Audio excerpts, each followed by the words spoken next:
ना हुजूर, बजमियत ना हुजूर, तोहफे बिल्कुल ना हुजूर, तो ठीक है वही ले लेंगे. आणि ठरलं शाहिस्ता खानाचं. अवघे 300 मावळे असलेला, तोफा बजमियत शिबंदी नसलेला चाकणचा किल्ला घ्यायचा. आणि शाहिस्ता खानानं सज्जता केली. शाहिस्ता खानानं चाकणचा किल्ला घेण्यासाठी आपल्या सोबत 21,000ची फौज घेतली. आता 21,000च का हो, तो 1,30,000 सैन्य घेऊन आलाय. मग सगळंच घेऊन जायचं ना चाकणचा किल्ला घ्यायचा. 21च का?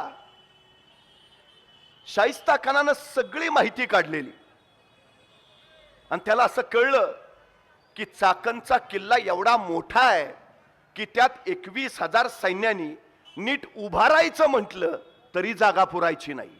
अहो एवढासा छोटासा किल्ला, अवघे 300 मावळे, आणि तो जिंकायला हा निघालाय 21,000ची फौज घेऊन. आणि बघता बघता 21,000 फौजांशी शाहिस्ता खान चाकणला पोहोचला. चाकणला शाहिस्ता खानाच्या 21,000 फौजेचा वेढा पडला. 300 मावळे आणि चाकणचा किल्लेदार आहे फिरंगोजी नरसाळा. त्यांनी हा मोगलांचा सेनासागर येताना बघितला. आता दुसरा कोणी असता तर म्हणला असता चलो भागो, डिपॉझिट पण राहणार नाही. पण पळणं हे मराठ्यांच्या रक्तात नाही, अजिबातच नाही. हा फिरंगोजी आपल्या 300 मावळ्यांशी पुढची सज्जता करत राहिला. शाहिस्ता खानाचा वेढा पडला. त्याला वाटलं होतं किल्ला सहज घेता येईल. पण कधी गेलात तुम्ही चाकणला तर बघून या. भुईकोट किल्ला आहे. किल्ल्याच्या चारही बाजूनी पाण्याचा खोल खंदक आहे. त्यावेळी मगरी, साप वगैरे जनावर किल्ल्यात आत जाणं शक्यच नाही. आत बाहेर करायचं असेल तर त्या खंदकावर ब्रिज टाकावा लागायचा आणि मग त्या ब्रिजवर आत बाहेर.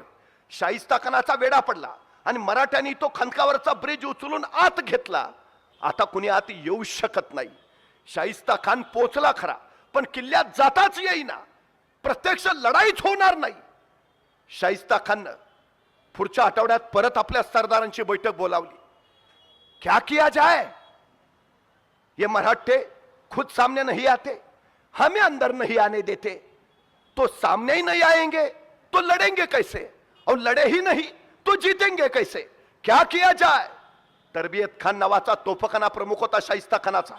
तो म्हणला हुजूर सीधा गोलाबारी चालू करेंगे, तोप मारा शुरू करेंगे, आधे घंटे का काम है, किला कब्जे में आ जाएगा. आणि पटलं शाहिस्ता खानाला. सही बात, तरबियत तैयारी करो, कल सुबह तोप मारा शुरू करेंगे. आणि ठरलं उद्या सकाळी तोप मारा चालू करायचा. तरबियत खान तयारीला लागला. त्या रात्री शाहिस्ता खान निवांत झोपला. म्हणला आता कटकट नाही, आता येतोय उद्या किल्ला ताब्यात. सगळी छावणी गाढ निद्रा दिन. आणि बरोबर त्याच रात्री 100 मराठे अलगद बाहेर पडले. त्या खंदकावर ब्रिज टाकला आणि सरळ शाहिस्ता खानाच्या छावणीत सपासप कत्तल चालू झाली. आक्रोश, किंकाळ्या, आरोळ्या, रक्ताच्या चिलकण्या, बुरद्यांचा एक प्रतांचकच यातनांचा कल्लोळ उडाला. शाहिस्ता खान धडपडून जागा झाला. क्या हुआ? छापा हुजूर, कौन थे? मराठे हुजूर, कहां गए? निकल गए हुजूर. वैतागला शाहिस्ता खान. शपकुन रात छापा हमारे डेरे पर, तरबियत तोफे लगाओ. आता रात्रीच्या 2:30 वाजलेत. तरबियत म्हणला हुजूर अभी तोहफे लगाएंगे तो गोले सीधे हम पे ही बरसेंगे, सुबह तक राह देखते हैं. सरपडला शाहिस्ता खान. पण दुसऱ्या दिवशी सकाळी 6 वाजता शाहिस्ता खान शाही हत्तीच्या अंबारीत बसला. तरबियत खानानं सगळ्या तोफा किल्ल्याच्या दिशेने तोंड करून ठेवल्या. दारुगोळा ठसून भरलाय, वातान बाहेर काढलीये. आता शाहिस्ता खानाची इशारत झाली की तोप मारा चालू. आणि शाहिस्ता खानाची इशारत झाली. तरबियत खान पुढे झाला आणि तोफेला वातान पेटवणार. त्याचवेळी किल्ल्यावरनं आवाज आला धडम धुम. एक तोफेचा गोळा सुसू करत येतोय त्यांच्याच दिशेनं. तसा तरबियत खान कडाडला, तोफे पीछे लो, तोफे पीछे लो. त्या शाहिस्ता खानला कळायचं बंद झालं. क्या क्या क्या हुआ हुजूर? मराठों ने गोलाबारी चालू कर दी है, आगे रहेंगे तो उनके गोले सीधे हम पे बरसेंगे, पीछे आएंगे हमारे गोले उन तक नहीं पहुंचेंगे, तोपखाना नाकामयाब हुजूर. त्या शाहिस्ता खानाला काही कळेच ना. त्यांनी विचारलं, अरे पण मराठ्यांकडे तोफा नव्हत्या ना? तोफा नव्हत्या मराठ्यांकडे, मग तसा तरबियत खान म्हटला, हुजूर मराठ्यांकडे तोफा नव्हत्या पण डोकं तर होतं. मतलब मराठ्यांनी लाकडाच्या तोफा तयार केल्यात, त्याला आतनं जनावराचं कातडं लावलंय. हुजूर त्यांची एक तोफ आपल्या 10 तोफेला भारी आहे. ठीक, तोफा तयार केल्या तोफा तयार. दारुगोळा कुठनं आणला? तसा तरबियत खान म्हटला, मग रात्री छापा कशाला टाकलेला? हा आपलाच दारुगोळा आहे हुजूर. मराठे परिस्थितीवर रडत नाही बसले, मराठे परिस्थितीशी लढत राहिले. ते उगाच आता सारखं नाही हो. आता ते काय नाही, आमची परिस्थिती नव्हती हो. तू गप. मला भयान राग येतो असल्या माणसांचा. आमची परिस्थिती नव्हती हो.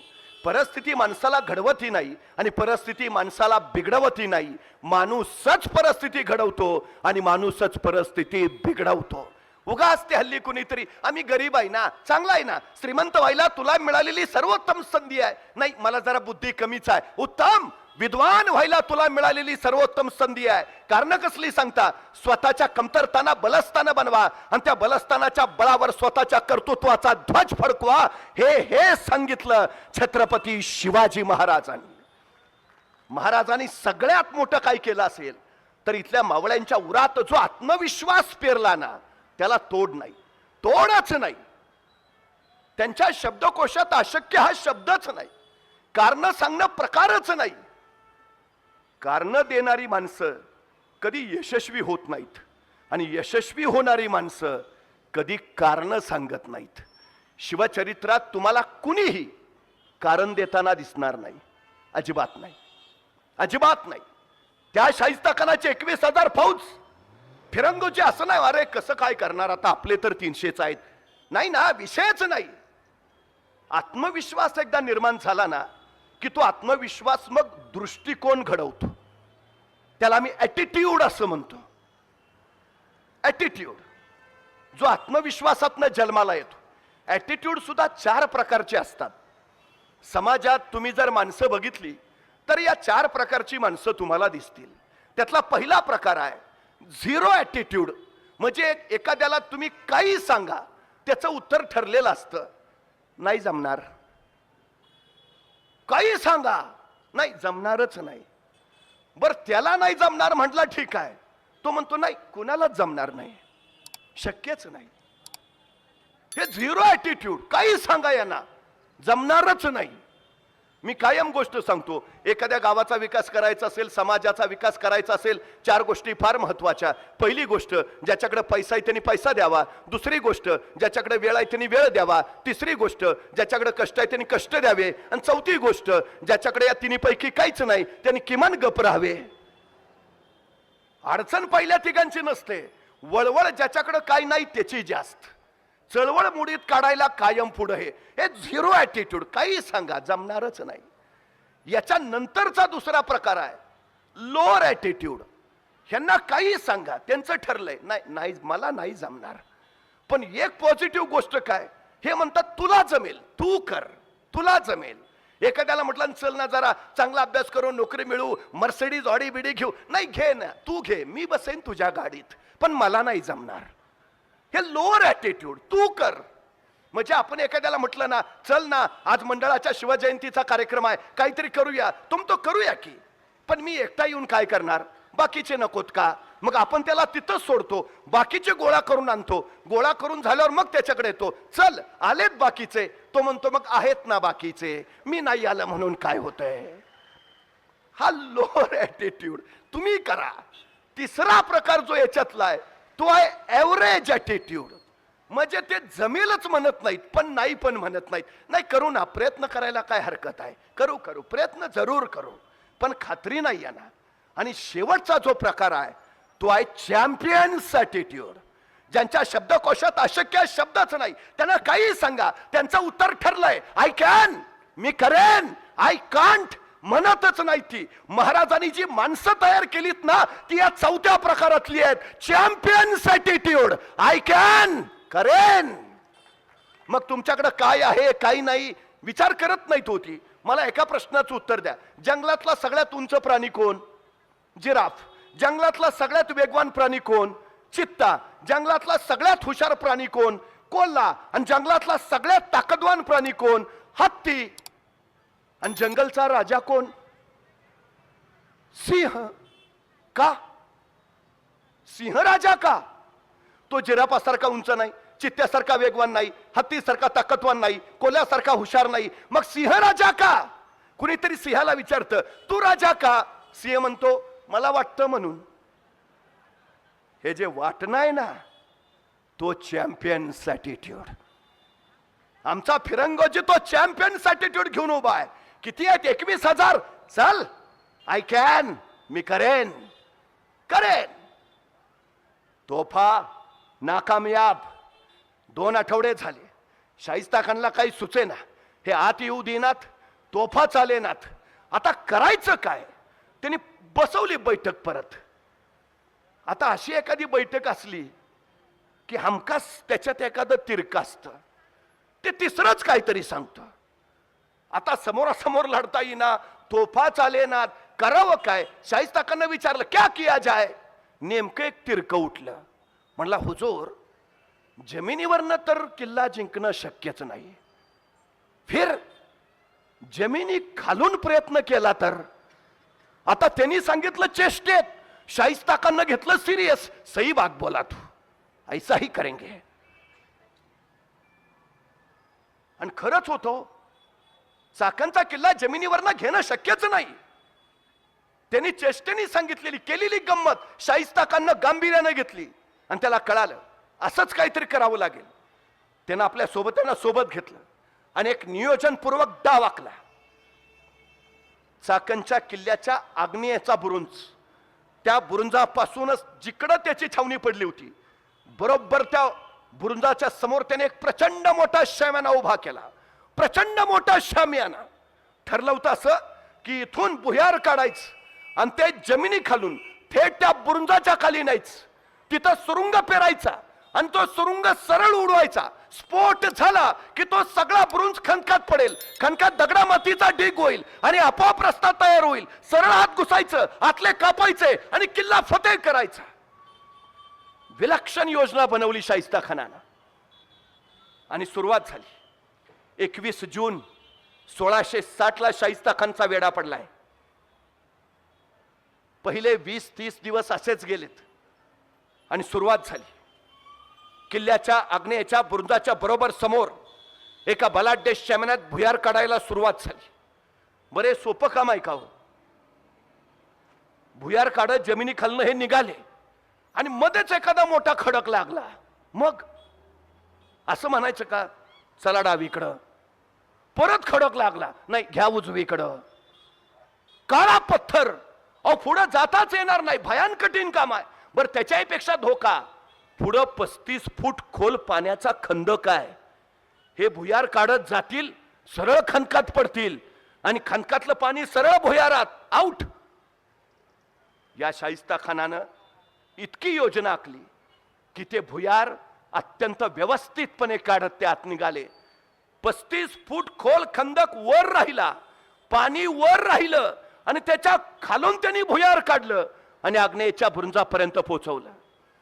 फिरंगोजी नरसाळा आणि 300 मराठे यांना तसूभर सुद्धा चाहूल नाही. मृत्यू आपल्या पायाखालनं चालत येतोय, अजिबात नाही. भुयाराचं काम पूर्ण झालं. शाहिस्ता खानाला कल्पना दिली. शाहिस्ता खानानं आपली 2 माणसं सुरुंग घेऊन त्या भुयारात पाठवली. आग्नेयच्या बुरुजाखाली सुरुंग पेरला गेला. 14 ऑगस्ट 1660 रात्रीचे 1:30 वाजले आणि शाहिस्ता खान सज्ज झाला. हत्तीच्या अंबारीत बसला आणि त्यांनी सांगितलं, आता काही क्षणात या आग्नेयच्या बुरुजाखाली स्फोट होईल. स्फोट झाला की सगळी दगड माती खणकात पडतील, खिंडार तयार होईल. त्या खिंडीत आत घुसायचं. 1000 सैन्य त्यांनी त्या खिंडीच्या तोंडाशीच ठेवलं. स्फोट झाला की सरळ आत आणि आतले कापायचे आणि गडाचा मुख्य दरवाजा उघडायचा. सगळीच सज्जता झाली. 2 वाजले, माणसं आत घुसली. पेरलेल्या सुरुंगाची वातान त्यांनी पेटवली आणि तोय तोय तोय तोय तोय करत आवाज झाला आणि एक प्रचंड मोठा स्फोट. धडाम धूम त्या आग्नेयाच्या बुरुजावर असलेले मराठे त्या ढिगाऱ्याखाली गाडले गेले, तोफा जमिनीत गाडल्या आणि त्या खनकात मातीचा ढिगार तयार झाला. हा शाहिस्ता खानाचं 1000 सैन्य तयारच होतं. सरकनात घुसलं, पण फिरंगोजी नरसाळा आणि उरलेलं 250 सैन्य बघता बघता त्या दिशेने झेपावले. दोन्ही हातात शमशिरी घेतल्या आणि फिरंगोजी झुंजत राहिला. जणू काल भैरवाचं तांडव चालू झालं. टिपरी वाजावी तशी तलवार वाजू लागली. 1000 सैन्य मराठे झुंजत राहिले, बेफाम झुंजत राहिले. शाहिस्ता खानाला वाटलेलं 50 तर इथंच गाठलेत, उरले 250. 1000 पाठवतोय, तासाभरात खुर्दा होईल. पण पहाटेचे 4 वाजले, 5 वाजले, 6 वाजले, ते 1000ही बाहेर येईनात आणि दुसरी काही कल्पनाही मिळेना. 7 वाजले, सूर्य लखला की तू जाडला आणि समोरचं दृश्य शाहिस्ता खानानं बघितलं आणि तो अचंबित झाला. 250 मराठ्यांनी 650 मोगलांचा खुर्दा पाडलेला आणि उरलेले 200-250 विहुळ्यात पडलेले. 250 मावळे, काय जिद्द असेल, रात्रभर झुंजत राहत आहे. अखेर शाहिस्ता खान आणखी ताज्या दाबाची 1000 फौज तिथून पाठवली आणि प्रपात आत कोसळावा तसं ते शाहिस्ता खानाचं 1000 सैन्य आत घुसलं. फिरंगोजी दोन्ही हातात समशेर घेऊन लढत राहिला, बेफाम झुंजत राहिला, बेफाम. तोच कुणीतरी महादरवाजाजवळ पोहोचला आणि त्यांनी चाकणचा महादरवाजा उघडला. हत्तीच्या अंबारीत बसलेला शाहिस्ता खा आज ते कदम आत आला. त्यांनी पाहिलं फिरंगोजी दोन्ही हातात समशेर घेऊन झुंजतोय. त्याचं ते आरसपानी शौर्य चकित झाला शाहिस्ता खान. काय बहादुरी, काय बहादुरी. त्या शाहिस्ता खानाचा चित्रसेन नावाचा सरदार होता. शाहिस्ता खानाने त्याला सांगितलं, जा चित्रसेन, जा युद्ध थांबव, थांबव. त्या लढत्या सरदारला सांग, किल्ला मी घेतलाच आहे, उगा मरतोस कशाला, या आमच्याकडं, बादशाह जागीर देतील. शाहिस्ता खानाचा हा निरोप घेऊन चित्रसेन जिथं फिरंगोजी चुंचताय तिथपर्यंत आला. रोको रोको, जंग रोको, नवाब का हुकुम है, जंग रोको. सगळे मोगल मागे सरले. फिरंगोजीची भिरभिरती समशेर शांत झाली आणि चित्रसेन त्याला म्हणाला, नवाब साहेबांनी सांगितलंय ते तुझ्या पराक्रमावर बेपना खुश आहेत. अरे पण किल्ला आम्ही घेतलाच आहे, तू फुकट मरावस असं त्यांना वाटत नाही. तू आमच्याकडे ये, मोठी जागीर मिळेल. आणि कडाडला फिरंगोजी, माझ्या राजानं काय कमी केलंय म्हणून येऊ तुझ्याकडं. मराठे तुटतील पण फुटतील कुठले, हात. तोपर्यंत शाहिस्ता खान जवळ आला होता. शाहिस्ता खानला फिरंगोजीचं मन कळलं आणि शाहिस्ता खान म्हणाला, आम्ही खुश आहे तुझ्या बहादुरीवर, बिनखोर जा. तुला इथून जे जे घेऊन जायचं आहे ते सगळं घेऊन जा. माझा कुठलाच सरदार तुला अडवणार नाही, सैनिक रोखणार नाही, जा बिनखोर जा. 50 दिवस अवघ्या 300 मावळ्यांनीशी गड चुंचवलेला फिरंगोजी भरल्या डोळ्यांनी आणि भरल्या काळजानं निघाला. आपल्या मेल्या सैनिकांची प्रेत त्याने घेतली, जखमी सैनिक सोबत घेतले आणि फडफडणारा तो भगवा ध्वज हाती घेऊन चढ पावलाने फिरंगोजी तिथून बाहेर पडला. फिरंगोजी बाहेर पडला आणि मग शाहिस्ता खानने एकदा तो संग्राम दुर्ग नीट निहाळला आणि चाकणचा किल्ला बघितल्यावर शाहिस्ता खानला काही कळेच ना. त्याला प्रश्न पडला, रात्रभर मराठे लढतायत, रात्रभर काही खर्चे पडले, काही जखमी झाले, केवळ काही काही सलामत. हे इतकं कशासाठी लढतायत, का लढतायत? या किल्ल्यासाठी? काय आहे या किल्ल्यात? 4 भिंताड आणि 2 बुरुंज, याच्यासाठी लढतायत मराठे? शाहिस्ता खानाला कळालं नाही. मराठे 4 भिंताड आणि 2 बुरुंजासाठी नव्हे, तर त्या बुरुंजावर फडफडणाऱ्या भगव्यासाठी लढत होते. तो भगवा प्रभू श्री रामचंद्रांचा, तो भगवा भगवान श्रीकृष्णांचा, तो भगवा शौर्याचा, त्यागाचा, पराक्रमाचा, तो भगवा अस्मितेचा, स्वाभिमानाचा, तो भगवा आमच्या संस्कृतीचा. हे राखलं पाहिजे, हे रक्षिलं पाहिजे. यासाठी जीवावर उदार होणाऱ्यांची मांदियाळी महाराजांनी उभा केली. ही माणसं लढतायत ती त्यासाठी लढतायत हो. त्यासाठी काय विलक्षण असेल ही जिद्द, किती विलक्षण. इकडं फिरंगोजी चाकणमधनं बाहेर पडले, तिकडं महाराज सिद्धीच्या वेड्यातनं सुटले. आणि 12 जुलै त्या दिवशी सुटलेले महाराज 15 ऑगस्ट 1660च्या आधी 2-3 दिवस राजगडावर येऊन थांबले.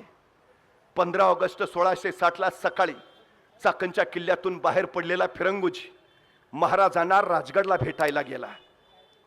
महाराजांची भेट घेतली आणि महाराजांसमोर फिरंगोजी मान खाली घालून उभा राहिला आणि महाराजांना म्हणाला, राज, म्या कम नशिब्यानं कोट गमावला. राज, म्या कम नशिब्यानं कोट गमावला. सगळी जबाबदारी स्वतःवर घेतली. त्याला जेवढे प्रयत्न करता येत होते फिरंगोजीनं सगळे प्रयत्न केले, पण फिरंगोजी सगळं स्वतःवर घेतो. म्या कम नशिब्यानं कोट गमावला. राज,